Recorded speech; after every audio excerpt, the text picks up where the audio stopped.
Chapter 1, Introduction to the Warsaw Uprising. Welcome to the first chapter of our podcast dedicated to the Warsaw Uprising, which took place 80 years ago. In this episode, we will examine the events leading up to this heroic yet tragic uprising. It's the summer of 1944. World War II is drawing to a close, but Europe is still engulfed in war. Germany, despite heavy losses, still occupies Poland, and Warsaw remains under their brutal control. In Warsaw, a strong resistance movement is in place, organized within the structure of the Home Army, AK, led by General Tadeusz Borko-Morawski. Although Allied forces were gaining ground on the front lines, Warsaw was largely neglected by the Allies. The Home Army, seeing the imminent possibility of the city's liberation by the advancing Soviet army, decided to initiate an armed uprising. The plan was ambitious: to seize control of the city and secure its defense until the arrival of the Red Army. Intensive preparations had been underway since July 1944. The insurgents trained, gathered weapons, and organized secret supply depots. Planning for Operation Berza, which aimed to liberate Poland from German occupation, was crucial to the operation. On August 1, 1944, at hour W, 5 p.m., the Warsaw Uprising began. The insurgents and the people of Warsaw were fully prepared for battle, yet there was a great sense of uncertainty about the future. Chapter 2, August 1, 1944, the day that ignited the uprising. Welcome to the second chapter of our podcast. Today, we will delve into the day that forever changed the history of Warsaw, August 1, 1944. It was on this day that the Warsaw Uprising began. At hour W, or 5 p.m., the first signal of the uprising was given. Warsaw was transformed overnight into a battlefield.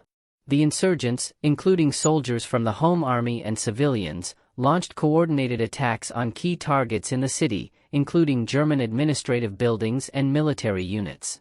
One of the first objectives for the insurgents was the capture of the Past building, the headquarters of the Polish telephone company. This building, seen as a symbol of German dominance in Warsaw, became a site of fierce fighting. Capturing the Past building was a success but also marked the beginning of intensified German counterattacks. The insurgents used the city's sewers as one of the main routes for moving around the city. These underground passages, known for their narrowness and darkness, were also sources of dirt and dangers but allowed them to avoid German patrols and transport supplies to fighting units. Chapter 3, Daily Life in the Fighting Warsaw. Welcome to the third chapter of our podcast.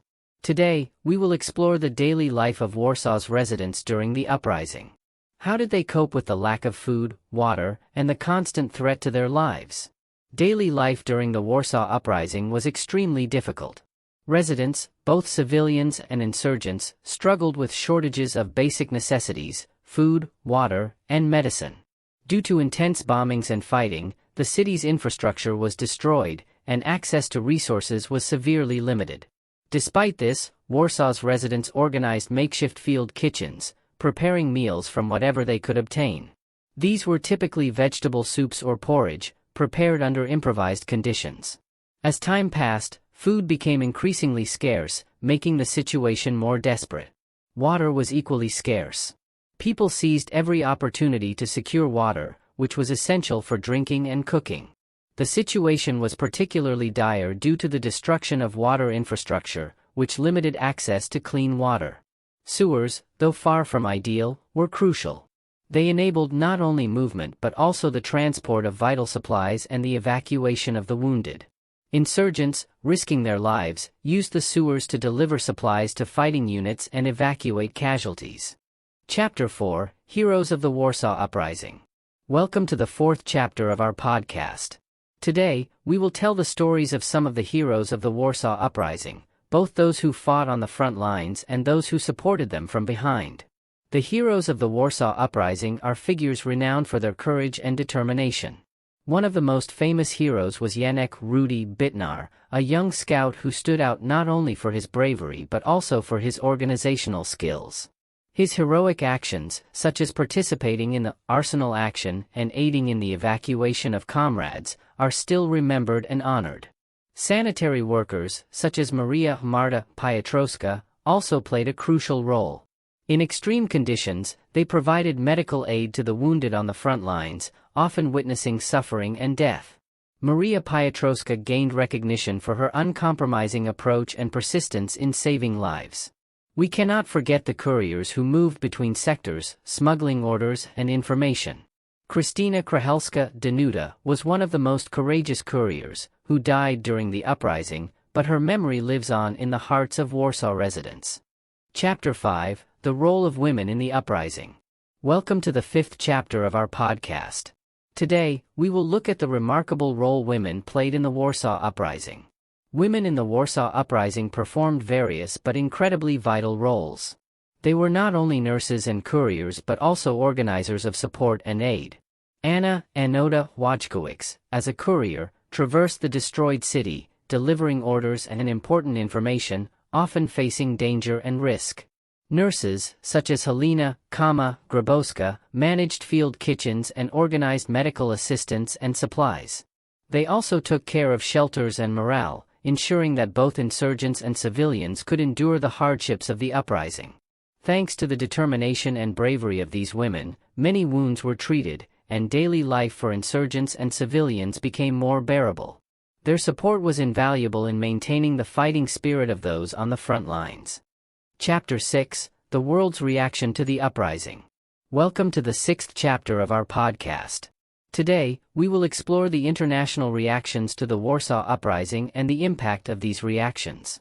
International reaction to the Warsaw Uprising was mixed. Allies, particularly the British and Americans, attempted to support the insurgents by organizing supply drops. Unfortunately, many of these attempts ended in failure due to strong German anti-aircraft defenses, limiting the effectiveness of these efforts. Both the British and Americans did what they could, but their support was insufficient given the scale of the difficulties faced by the insurgents.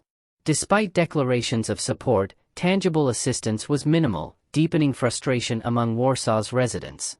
The Soviets, located on the other side of the Vistula River, also did not come to the aid, which raised controversies.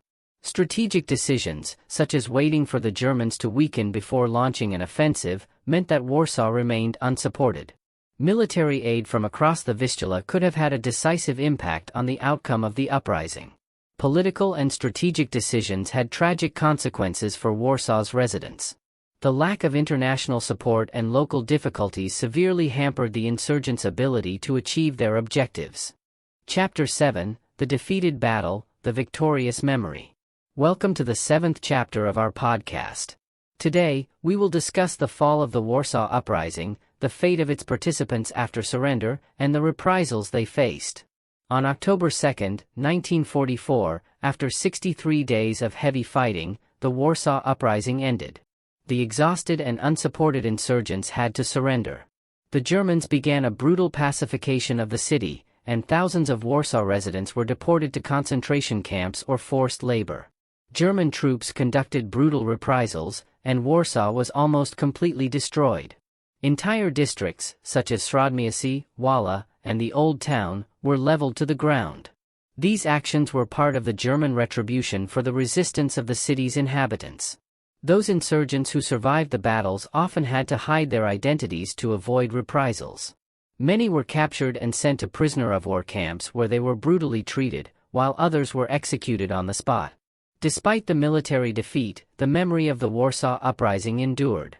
The heroism and sacrifice of the insurgents became a symbol of the fight for freedom and independence. Survivors from Warsaw rebuilt their city with determination, laying the foundations for a new, free Poland.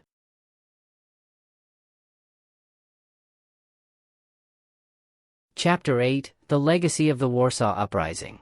Welcome to the 8th chapter of our podcast. Today, we will discuss the legacy of the Warsaw Uprising, how it influenced post-war Poland and how it is remembered today. The Warsaw Uprising, despite its tragic end, left a deep legacy. It became a symbol of the struggle for freedom and the courage of Warsaw's residents. In post-war Poland, despite the difficult times under communist rule, the memory of the uprising was preserved by families of the insurgents and historians. Today, in Free Poland, the Warsaw Uprising remains an important element of national memory. Annual commemorations, including the Warsaw Uprising Remembrance March, draw thousands of participants. The Warsaw Uprising Museum attracts numerous visitors, reminding them of the heroism and sacrifice of the Warsaw residents.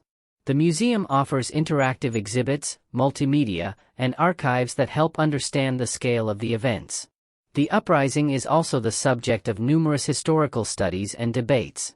Every year, on August 1st, at 5 p.m., all of Poland stands in silence, paying tribute to the heroes of the uprising. Many cities hold ceremonies, and historians, journalists, and students analyze and discuss the events of 1944. The legacy of the Warsaw Uprising is alive and inspires successive generations to fight for freedom and justice.